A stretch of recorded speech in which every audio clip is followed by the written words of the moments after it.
দর্শক, ব্যবসা বাণিজ্যের বিভিন্ন বিষয় নিয়ে এশিয়ান টেলিভিশনের সাপ্তাহিক আয়োজন এশিয়ান বিজনেসে আপনাদের স্বাগত জানাচ্ছি।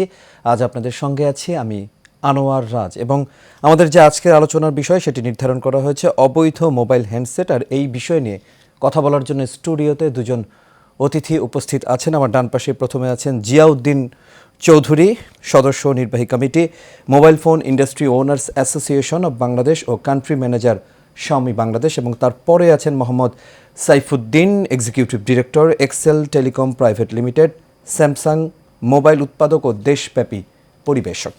আপনাদের দুজনকে অনুষ্ঠানের শুরুতে আমন্ত্রণ জানাচ্ছি, এবং সেই সাথে আজকের যে আলোচনার বিষয় সেটি ইতিমধ্যে আপনারা জেনেছেন, অবৈধ মোবাইল হ্যান্ডসেট, এবং যে বিষয়টা নিয়ে প্রতিদিনই কথা হচ্ছে এখন টক অফ দ্য টাউন যেটাকে বলা যায়। আমি প্রথমেই শুরুতেই জিয়াউদ্দিন চৌধুরী আপনার কাছে আসতে চাই। বর্তমানে আমি যতটুকু জেনেছি যে 18টি স্মার্টফোন ম্যানুফ্যাকচারিং প্রতিষ্ঠান রয়েছে, তার বিপরীতে মোবাইল ফোন যারা বিক্রি করে যে দোকানি, সেটা তো লক্ষাধিক আছে।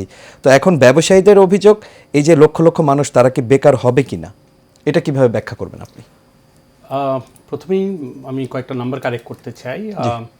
18টা মোবাইল ফোন ব্র্যান্ড আছে, ফ্যাক্টরি আছে যারা মোবাইল ফোন তৈরি করে। আচ্ছা, স্মার্টফোন তৈরি করে আমার ধারণা 8 থেকে 10টা হচ্ছে কোম্পানি।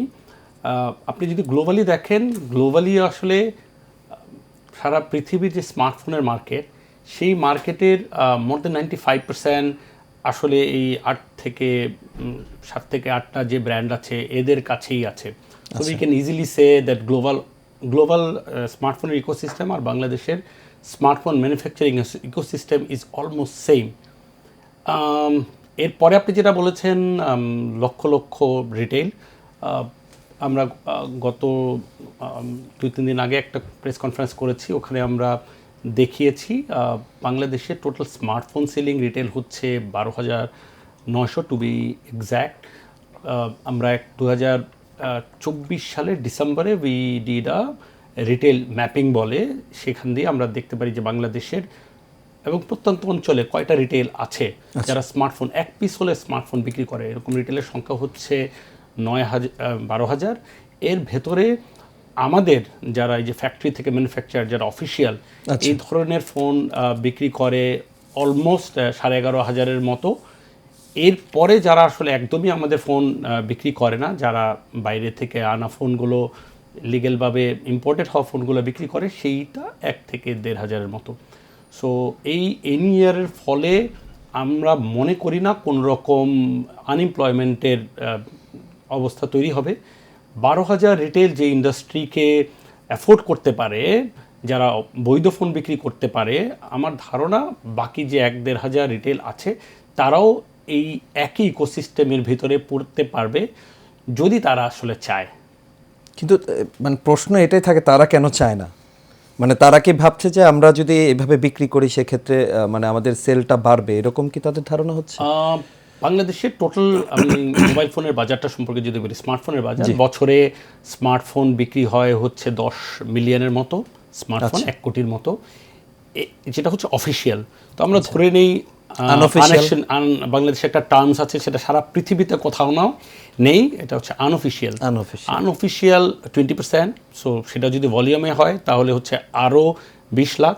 সেই 20 লাখের আমি যদি রেভিনিউতে হিসাব করে দেখি, যেই 10 লাখ অফিসিয়াল, তার ভ্যালু হচ্ছে বছরে 14,000 কোটি টাকা। যেই 1 কোটি যেটা অফিসিয়াল বছরে 10 মিলিয়ন, এইটার ভ্যালু হচ্ছে 14,000 কোটি টাকা। 20 লক্ষ যেটা আনঅফিসিয়াল, সেটা হচ্ছে অলমোস্ট 10,000 কোটি টাকা। বিকজ ওইখানে ASP is very high. So কারণটা হচ্ছে আমরা যখন লোকাল ম্যানুফ্যাকচারিং করি বাংলাদেশে, আমাদের যে রিটেল ইনফরমেশন আছে, আমাদের প্রত্যেকটা কিছু গ্লোবাল কিছু এজেন্সি আছে যারা সেলসের ডেটা কালেক্ট করে। সো ওখান থেকে আমরা প্রাইস সেগমেন্টে যে ইনফরমেশনটা পাই, তাতে দেখা যায় যে বাংলাদেশে অফিসিয়াল 30,000 টাকার নিচে ফোনের প্রাইস সেগমেন্ট হচ্ছে অলমোস্ট 95-96%। সো বাকি যে অংশটা আছে সেটা অনেক কম, এবং আমরা ধরে নিচ্ছি সেটা আনঅফিসিয়াল। সো এই আনঅফিসিয়াল বাজারে আমি যদি কিছুদিন আগ পর্যন্ত ট্যাক্সের স্ট্রাকচারটা দেখি, 57% ট্যাক্স যদি হয় 10,000 কোটি টাকা, তার মানে মোটা দাগে দেখা যায় 5 থেকে 6,000 কোটি টাকার মতো একটা ট্যাক্স ফাঁকি সুযোগ আছে। সো আমরা কি বুঝতে চেষ্টা করব যে এই পুরো যা আমরা ট্যাক্স ফাঁকি দিয়েছি পুরো টাকাটাই আমরা ট্রান্সফার করে দিয়েছি? আমরা এটা ট্রান্সফার করিনি। আমরা হয়তোবা যারা এই ব্যবসাটা করছেন তারা হয়তোবা তার একটা অংশ করেছে, সেটাকে যদি 50% করে 3,000 কোটি টাকা, আর ঠিক 1 থেকে 1,500 লোক বাকি যে 2,000 কোটি টাকা সেইটা আসলে ইকুয়ালি ভাগ করেছে, অথবা 1,000 কোটি টাকাও যদি হয়, এই 12,000 যে বাকি যে রিটেল আছে তাদের প্রফিট, অথবা আমাদের যে ইন্ডাস্ট্রি আছে এই ইন্ডাস্ট্রির অ্যাকুমুলেটিভ প্রফিট এটা 10 ভাগের 1 ভাগও না। সো এইখানে তারা আসলে আমাদের যে ইকোসিস্টেম সেইখানে তাদের না আসার এটা হচ্ছে বড় তো অন্যতম একটা কারণ। জিয়াউদ্দিন চৌধুরী, আপনাকে ধন্যবাদ। মোহাম্মদ সাইফুদ্দিন, আপনার কাছে আসছে। জিয়াউদ্দিন চৌধুরী যেটা বলছেন অফিসিয়াল আনঅফিসিয়ালের যে বিষয়টি, আমি আপনার কাছে জানতে চাইবো যে NEIR এটা চালু হওয়াতে অ্যাকচুয়ালি উপকৃত কারা হবে?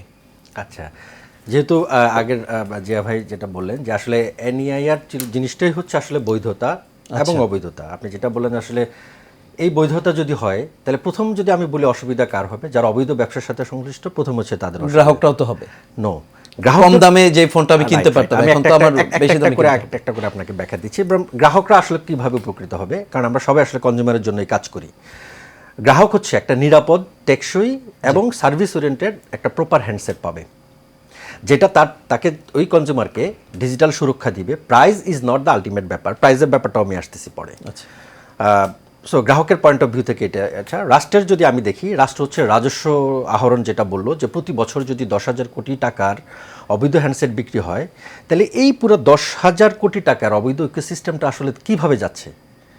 এটা তো কোনো ব্যাংকিং চ্যানেলে যাচ্ছে না, এটা তো কোনো বৈধভাবে যাচ্ছে না, তাহলে পুরো জিনিসটাই যাচ্ছে অবৈধ। তো 10,000 কোটি টাকা ইকুইভ্যালেন্ট টু $1 বিলিয়ন। আমাদের একটা হিসাব বা পরিসংখ্যান বলছে গত 5 বছরে দেশ থেকে অবৈধভাবে এই হুন্ডির মাধ্যমে এই অবৈধ ব্যবসায়ীরা প্রায় $5 বিলিয়ন, বছরে মোর দেন $1 billion has transferred to the outside country. So রাষ্ট্র যেমন একটা রাজস্ব হারাচ্ছে প্রতি বছর 5 থেকে 6,000 কোটি টাকা, এবং ব্যাংকিং চ্যানেলে একটা অবৈধ সিন্ডিকেটের মাধ্যমে এই জিনিসটা হচ্ছে। এরপর আসি আমি রাষ্ট্রের ব্যাপার। দেখেন, আমরা এইরকম ডেটাও পাচ্ছি বিটিআরসির তথ্য অনুযায়ী যে একটা হ্যান্ডসেটের এগেনিস্টে 50 লাখ হ্যান্ডসেট ক্লোন করা, তারপরে একটা আইএমইর এগেনিস্টে হচ্ছে 3 কোটি অ্যাক্টিভেট হ্যান্ডসেট আছে মার্কেটে। একটা আইএমইর এগেনিস্টে ভয়ঙ্কর সব তথ্য। তার মানে হচ্ছে রাষ্ট্রের যে আসলে নিরাপত্তা ব্যাপার, এই ব্যাপারটাও রাষ্ট্রের জন্য সবচেয়ে বড় একটা উপকারী ব্যাপার। সো আমরা যদি বলি কনজিউমার, আমরা যদি বলি রাষ্ট্রের ইকোনমিক আর্নিং এবং ব্যাংকিং চ্যানেল অবৈধ হুন্ডি, রাষ্ট্রের নিরাপত্তা, এবং সর্বোপরি একটা যেটা আপনি প্রশ্ন বলেন যে এটা অবৈধ যারা ব্যবসা আছে ওনাদের জন্য ব্যবসায়িক ক্ষতি না। জিয়া ভাই যেটা বলতেছিলেন যে আমাদের টোটাল 13,500 যে রিটেল, এই রিটেলের মধ্যে অলমোস্ট 93% আমাদের সাথে সারা দেশেই ব্যবসা বাণিজ্যের সাথে সংশ্লিষ্ট আছে। মানে ওই দোকানিরা তো এই 93% মধ্যে আছে। তাহলে রেস্ট অফ কি, যেটা 1 থেকে 1,500 রিটেলকে আমরা যেটা বলতেছি যারা অবৈধ, সরাসরি অবৈধ ব্যবসার সাথে জড়িত, এই 1 থেকে 1,500 রিটেলরাই হচ্ছে আসলে বেসিক্যালি ক্ষতির সম্মুখীন। বাট আমরা আমাদের তরফ থেকে ওনাদেরকে সেভারাল টাইম বসেছি বা আশ্বস্ত করতে চেষ্টা করেছি যে আমরা ওনাদের এখন যদি এই অবৈধ সিস্টেমটা যদি বন্ধ হয়, বৈধ পথে আসার জন্য ওনাদের যা লাগবে, আমাদের সাপোর্ট যেটা বলি, any kind of support is always open from us. জি, মোহাম্মদ সাইফুদ্দিন, আপনাকে ধন্যবাদ। একটা বিরতির সময় হচ্ছে, তবে জিয়াউদ্দিন চৌধুরী আপনার কাছে প্রশ্ন রেখে আমি বিরতিতে যেতে চাই। সেটা হলো যে কিছুদিন আগে আমরা এটা নিয়ে আন্দোলন দেখলাম। তো এই যে আন্দোলন এবং মোবাইল বিজনেস কমিউনিটি নামে যারা একদল ব্যবসায়ী আছে আসলে, তাদের উদ্দেশ্যে আপনি কি বলবেন, এবং এটা আসলে সলভ করার জন্য আসলে বড় কোনো পর্যায় থেকে কোনো উদ্যোগ নেওয়া হয়েছে কি না? দিন আগে আমরা এই আন্দোলনটা দেখেছিলাম। তো কিভাবে দেখছেন এই বিষয়টি, এবং সমাধানে কি পদক্ষেপ নেওয়া যেতে পারে আসলে? আমার কাছে মনে হয় আমরা পুরো জিনিসটা সবার যার যার জায়গা থেকে বোঝার চেষ্টা করছি না, এবং আমরা সবাই হয়তো বা যার যার জায়গা থেকে একটা জায়গায় আটকে গেছি। অনেকগুলো উদ্যোগ নেওয়া হয়েছে, মিনিস্ট্রিতে আমরা বসেছিলাম, আমরা মাননীয় উপদেষ্টা মহোদয়ের সাথে নিয়েও বসেছিলাম। আমার কাছে এখানে কয়েকটা জিনিস মনে হয়। 1 নম্বর জিনিস হচ্ছে what we are gonna achieve with this. 1 নম্বর, আমরা কি চাই না যে দেশের সিকিউরিটিটা থাকুক? আমরা কি চাই না দেশের রেভিনিউটা বাড়ুক? আচ্ছা, এখানে ক্ষতি কি হচ্ছে?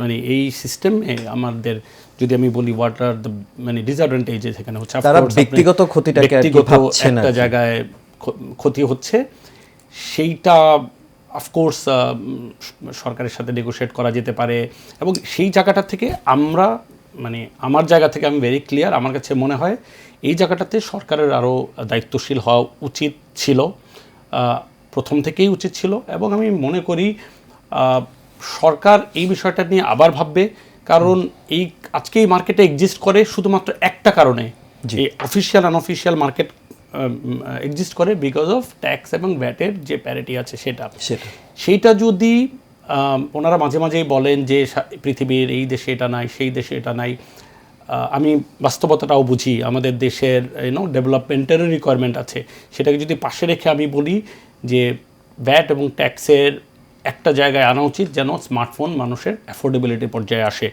স্মার্টফোন আসলে সরকার যদি যেভাবে ভাবছে আমি একবারই হচ্ছে স্মার্টফোন থেকে আমি রেভিনিউ নেব, এটা আমার কাছে মনে হয় সরকারের একটা ভুল চিন্তাধারা।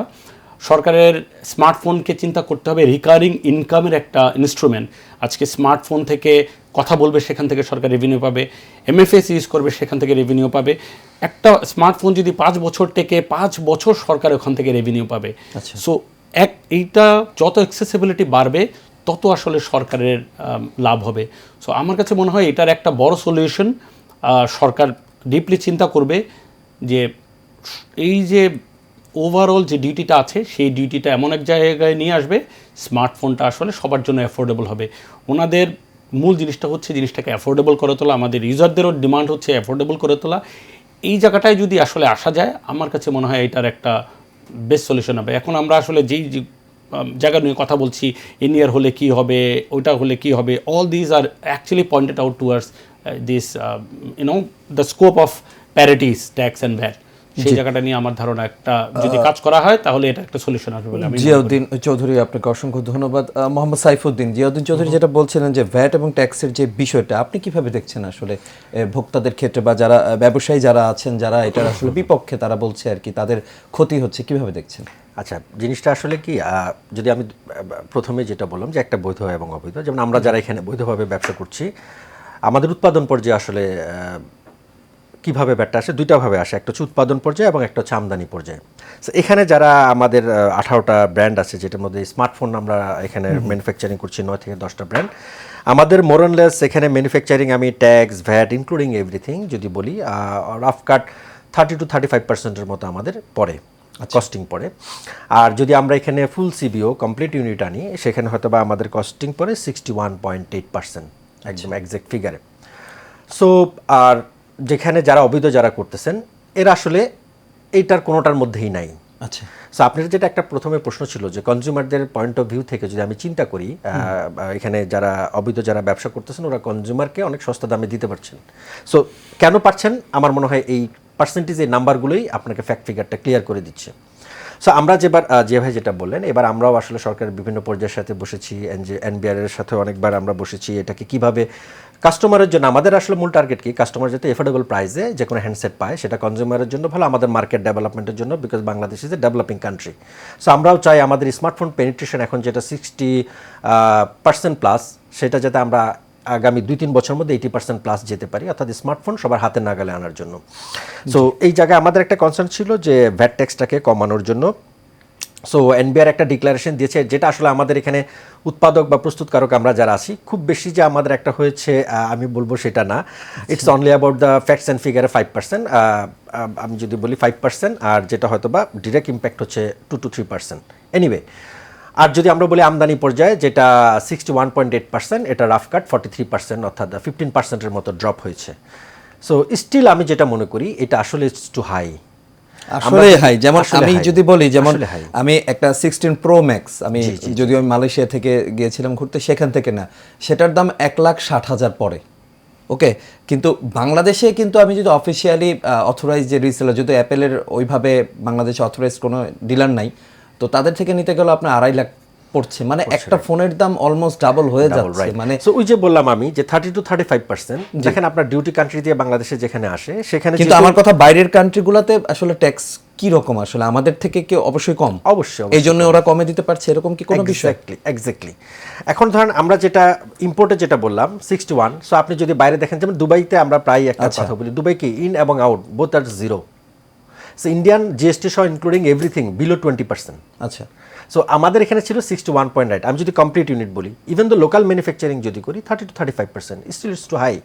সো আমাদের একটা দাবি ছিল যে আমরা উৎপাদন পর্যায়ে যদি এটা 10 to 15% আনতে পারি এবং ইম্পোর্টে যদি এটা 30%-এর মতো আনতে পারি, দেন এই প্রাইস যে গ্যাপটা সেটা অনেক কমে আসবে। এবং এখন যারা যে ভাইরা আমাদের আন্দোলন করছে, দেখেন ওনারাও তো আমাদের মতো ব্যবসায়ী একজন, আমরাও চাই ওনারা একসাথে আমরা ব্যবসা করতে।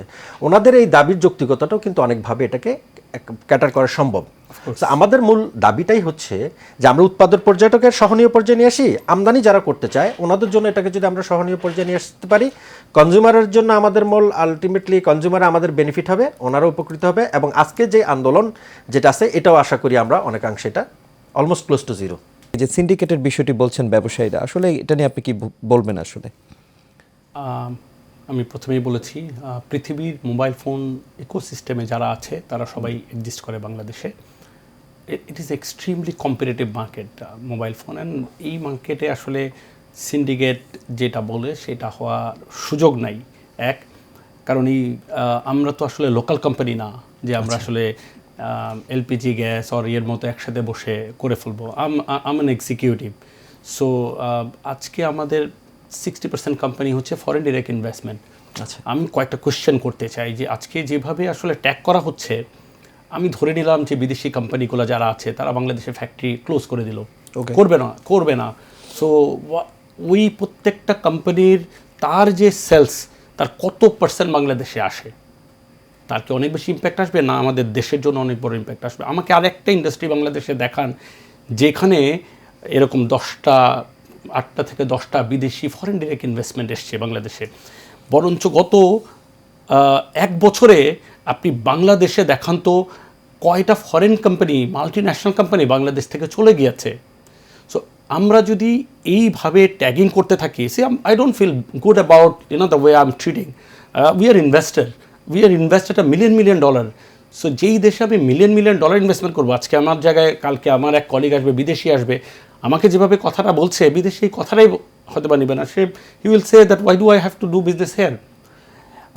এবং তারা যে ফোনগুলো বিক্রি করছে ওটা কিন্তু আমার ব্র্যান্ডের ফোন। আমার কাছে আরেকটা জিনিস ভালো লাগতো, যারা এই ট্যাগটা বলছে তারা যদি বলতো যে না আমি আজকে তোমার ফোন বিক্রি করবো না, আমি আমার প্রোডাক্ট ফ্যাক্টরি বানাবো, ফ্যাক্টরি করে আমি আমার ব্র্যান্ডের ফোন বানাবো, ও কিন্তু আমার ব্র্যান্ডের ফোন বলছে, আবার আমাকেই বলছে সিন্ডিকেট। সো এইটা আসলে আমাদের দেশের একটা পলিটিক্যাল ট্রাম, এটা একটা ক্যাম্পেইন হচ্ছে। আর একটা জিনিস আমি বলি, এই যে একটা ক্যাম্পেইন, এটা যে আমরা অনেক সময় সোশ্যাল মিডিয়াতে ক্যাম্পেইনটা হচ্ছে, এখন সোশ্যাল মিডিয়া অনেক অ্যাক্টিভ। তো আমি সোশ্যাল মিডিয়াতে একটা মেসেজ দিই, এই যে বাংলাদেশে আমাদের সবার কিন্তু ইন্টারনাল ডেটা অ্যাক্সেস আছে এবং বাংলাদেশে কত ফোন অ্যাক্টিভ হয়, অফিসিয়াল আনঅফিসিয়াল সব আমরা দেখতে পারি। এই যে আমাদের যত আনঅফিসিয়াল ফোন অ্যাক্টিভেটেড হয় তার 50% ইজ ইন্ডিয়ান। আচ্ছা, আমরা কি তাহলে যারা আন্দোলন করছে তারা কি আমরা ধরে নিব ইন্ডিয়ান স্বার্থের জন্যই তারা আন্দোলনটা করছে? Are we still following the same hegemony? Are we still following the same hegemony যেটা নিয়ে আমরা বারংবার কথা বলছি? 1 নম্বর, আপনি যদি আন্দোলনটা দেখেন কোথায় হচ্ছে, ঢাকার পরে চাঁপাইনবাবগঞ্জ, ওয়াই চাঁপাইনবাবগঞ্জ, ওয়াই কুমিল্লা, ওয়াই সিলেট, প্রত্যেকটা জায়গায়। তো what does it prove? These are linked with the country that our youth has put up a very strong stand. So ওই জায়গা থেকে আমার কাছে মনে হয় কিছু মানুষের ব্যক্তিগত স্বার্থের জন্য একটা জেনারেশনকে মিসগাইড করা হচ্ছে। এই অবৈধ সিকিউরিটি, এটা ন্যাশনাল সিকিউরিটির একটা ইস্যু। এই যে 50 লক্ষ মানুষ, তার ডাটাও 50%, তার ডাটাটাও আপনার কোথায় যাচ্ছে সেটা আমাদের চিন্তা করতে হবে। এবং আমাদের কথা বলছে পুরো জায়গাটাই আমাদের ল অ্যান্ড এনফোর্সমেন্ট, অনেকগুলো রিস্ক আমাদের আছে এই পুরো সিস্টেমে, টেলিকম ইকোসিস্টেমে। আমি জাস্ট একটা এক্সাম্পলই বলি, কেন উই আর নট সিন্ডিকেট, কেন এই জিনিসটা আমি ন্যায়ের পক্ষ থেকে এই জিনিসটাকে আপহোল্ড করতে চাই। It's not about my brand. আমার ব্র্যান্ড বাংলাদেশে ব্যবসা না করলে it's not make lot of difference. আজকে একটা যে কোনো একজন অপরাধ করলো, পুলিশ যখন ট্র্যাক করতে যাবে, ওই আইমেতে যদি 5টা ক্লোন থাকে, 5টা লোকেশনে ওই লোকটাকে দেখতে পাবে। তো এখন কোনটা যে এক্সাক্ট লোক সেটাকে পুলিশ কি করে ট্র্যাক করবে? ইজন্ট ইট আ ন্যাশনাল কি সিকিউরিটি কনসার্ন? আমি একটা বিদেশি কোম্পানির রিপ্রেজেন্টেটিভ হয়ে সেটা বুঝতেছি, আমার দেশের লোকজন এটা বুঝতেছে না। এর চেয়ে বড় দুঃখজনক ঘটনা হতে পারে বলে আমি মনে করি না। জি জি। প্রাইস যেটা বাড়ার কথা বলেছেন, প্রাইস গ্লোবালি বেড়েছে। আমাদের এআই চিপসেট আপনারা সবাই একটু গুগল করেন, পৃথিবীতে দাম বেড়েছে, সবগুলো স্মার্টফোনের দাম বেড়েছে অক্টোবর নভেম্বরে, আপনি ইন্ডিয়াতে দাম বেড়েছে ডিসেম্বরে, নেপালের দাম বেড়েছে নভেম্বরে, ইন্দোনেশিয়াতে দাম বেড়েছে নভেম্বরে। আমার কথা বিশ্বাস না হলে আপনারা গুগল করে দেখেন। বাংলাদেশে সাইফুদ্দিন আমরা মনে হয় বিষয়টা আরো ভালোভাবে বলতে পারবেন। Rightly shed. সাইফুদ্দিন একটু জানতে চাই যে দাম বাড়ার বিষয়টি তারা বলছে আর কি, এটা কিভাবে আসলে এই জিনিসটা যেটা বলতেছিলেন জিয়া ভাই, যে আসলে বৈশ্বিক যে মেমোরি চিপসেটের সংকটের কারণে দামটা বেড়েছে। সো এআই রিলেটেড যে গ্লোবাল যেই টেক জায়ান্ট কোম্পানিগুলো আছে, ওনাদের হিউজ ডিমান্ডের কারণে, ডিমান্ড এবং সাপ্লাইয়ের কারণে এটার আসলে বেসিক্যালি বেড়েছে। সো প্রাইসটা বেড়েছে, যেমন এটা যদি ধরেন এনএর সিস্টেম না হইতো, অটোমেটিকলি আমাদেরকে আসলে প্রাইসটা বিল করতে হইতো।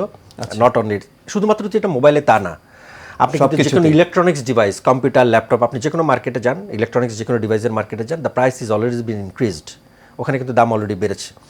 আমরা তো শুধু দাম বেড়েছি, অনেকে বলছে যে সিন্ডিকেট বা দিস অ্যান্ড দ্যাট। আমরা দেখেছি যখন অবৈধ মার্কেটেও যদি আপনি খোঁজ নেন, দেখবে যে ওনাদেরও প্রাইস ধরেন আমাদের বেড়েছে কত, 8% to 10% ম্যাক্সিমাম, আর ওনারা বাড়িয়েছে 20%, মোর দেন 20%। সো তাহলে আসলে গল্পটাকে শুধুমাত্র আমরা যেটা জিয়া ভাই বললো যে কয়েকটা কোম্পানি, বিদেশি ব্র্যান্ডকে টার্গেট করে এটা করা হচ্ছে, নাকি না আসলে রিয়েল বাস্তবতা কি সেটাকে লুকানো হচ্ছে। লাস্টে আমি একটা কথা বলতে চাই যে এই যে আমরা যেটা বলতেছি যে আজকে যে আন্দোলন, এই আন্দোলনে আসলে যেভাবে ট্যাগ করা হচ্ছে সেটা আসলে রাইট না। এখানে দোকান সংখ্যা ভুল বলা হচ্ছে, এখানে বলা হচ্ছে যে আমরা মুসলিমের কিছু কোম্পানি, গ্লোবাল প্রতিটা ব্র্যান্ড বাংলাদেশে আছে। আপনি আরেকটা যেটা বলেছেন যে প্রাইজিংয়ের একটা ফ্যাক্টর কেন হয়, যে একটা যখন অথেন্টিক একটা আপনি ব্র্যান্ড স্টোরে গেলেন, you are rely on that, তাই না? ধরেন আপনি কোনো মার্কেট থেকে বা কোনো হোলসেল মার্কেট থেকে বা চোরাই মার্কেট থেকে, অবৈধ মার্কেট থেকে কিন্তু আপনি কমফোর্ট ফিল করবেন না যে কোনো হ্যান্ডসেট পারচেস করতে, রাইট? সো এখন দেখেন প্রাইসটা কেন হচ্ছে। আমাদের কনজিউমাররা যখন ধরেন একটা আইফোন অথবা একটা স্যামসাং এর কোনো একটা ফ্ল্যাগশিপ যখন কিনছে, বাইরে আমরা যেটা দেখতেছি 2 লাখ টাকা, ইভেন তো আপনি সিঙ্গাপুরে যেটা বাংলা টাকা যদি ক্যালকুলেট করেন 2 লাখ টাকা পরে, বাংলাদেশে হাউ কাম ইটস 1,20,000 টাকা। সেটাই আমি বলছিলাম আর কি। তার মানে হচ্ছে আমাদের কনজিউমার আসলে কত ভাগে, আমরা যেটা দেখি যে এখানে 100টা অবৈধ ফোনের মধ্যে মোর দেন 75% হচ্ছে রিফাবলিশড প্রোডাক্ট, যেটা রিপ্যাকিং করে কাস্টমারকে নতুন বলে প্রতারণা করা হচ্ছে। কিন্তু রিফারবিশড হলো, আমি অ্যাপেলের কথাই বললাম, সেগুলো তো চেক করার আপনার যে নাম্বার থাকে, চেক করা তো যায় যে রিফারবিশড হলে সেই সিরিয়ালটা কি হবে, সেখানেও আমরা এক্স্যাক্টলি সেখানেও চেঞ্জ করা যায়। আমরা কিন্তু just 2 days back we have seen that, যে খিলখ্যাত এলাকায় 350 অবৈধ আইফোনকে পাওয়া যাচ্ছে, যেটা এখানেই ম্যানুফ্যাকচারিং করছে। So this are the facts actually basically. So আমাদের কনজিউমাররা ডেফিনেটলি, আমি বলবো না যে সব অবৈধ, কিছু অবৈধ ফোন আছে যে আমরা যেমন 25% হচ্ছে অথবা জেনুইন অবৈধ পথে আসতেছে ভ্যাট ট্যাক্স ফাঁকি দিয়ে, আর বাকি লাগেজ প্রোডাক্ট যেটা বলে। আসলে দেখেন এখন একটা ফ্যাক্টস ফিগার আছে যে লাগেজ প্রোডাক্ট আসলে কতটুকু। বছরে যদি 20 লাখ 30 লাখ হ্যান্ডসেট অবৈধভাবে বিক্রি হয় বাংলাদেশে, তাহলে ল্যান্ডপোর্ট দিয়ে এবং কাস্টমস দিয়ে কি পরিমাণ কনজিউমার প্যাসেঞ্জার আসতেছে এবং কি পরিমাণ হ্যান্ডসেট আসতেছে, আমি যদি সেই সংখ্যাটা একটু মাল্টিপ্লাই করি, তাহলে এই যে অবৈধ ফোনের নাম্বারটা কিন্তু কোনোভাবেই এক্সিস্ট করে না। এবং আমাদের যেটা বললো যে বর্ডার এলাকা দিয়ে এত পরিমাণ ইন্ডিয়ান হ্যান্ডসেট হচ্ছে, in sometimes we fact that, যা বাংলাদেশ হচ্ছে ইন্ডিয়ান সেকেন্ড হ্যান্ড মার্কেট এবং অবৈধ মার্কেটের একটা বাজারে পরিণত হচ্ছে ডে বাই ডে। জি, জিয়াউদ্দিন চৌধুরী, একেবারে শেষ পর্যায়ে চলে এসেছি, জানতে চাই আসলে নেগোসিয়েশনটা কিভাবে হলে এই সমস্যার সমাধানটা হতে পারে সরকারের পক্ষ থেকে, আপনি কিভাবে দেখবেন? Smartphone should be affordable, more affordable. যদি স্মার্টফোনটা সবার জন্য অ্যাফোর্ডেবল হয়ে যায়, যেভাবেই এটা সরকারের দায়িত্ব, জি আমরা আমাদের জায়গা থেকে কাজ করব, ওনারা ওনাদের জায়গা থেকে কাটবো, তাহলে আমাকে কম প্রফিট করতে হবে, ওনাদেরও কম প্রফিট করতে হবে, সরকারকে কম রেভিনিউ নিতে হবে। যদি সবাই আমরা আমাদের জায়গা থেকে কাজ করি, তাহলে এই প্রবলেমটা সলভ হবে। জি, আপনাদের দুজনকে অসংখ্য ধন্যবাদ, মোহাম্মদ সাইফুদ্দিন এবং জিয়াউদ্দিন চৌধুরী। যেটি বলছিলাম যে এই ধরনের সমস্যার সমাধানে আসলে আরও অ্যাফোর্ডেবল করতে হবে আসলে মোবাইল হ্যান্ডসেটের ক্ষেত্রে, এবং ভ্যাট ট্যাক্সের পরিমাণটাও সরকারকে কমিয়ে দিতে হবে। আমরা আশা করছি দ্রুতই এই সমস্যার সমাধান হবে। আপনাদের দুজনকে অসংখ্য ধন্যবাদ আবারও। দর্শক, আপনারা দেখছিলেন এশিয়ান বিজনেস অনুষ্ঠান। আগামী পর্বে আবারও দেখা হবে। সে পর্যন্ত সবাই ভালো থাকুন, সুস্থ থাকুন এবং নিরাপদে থাকুন।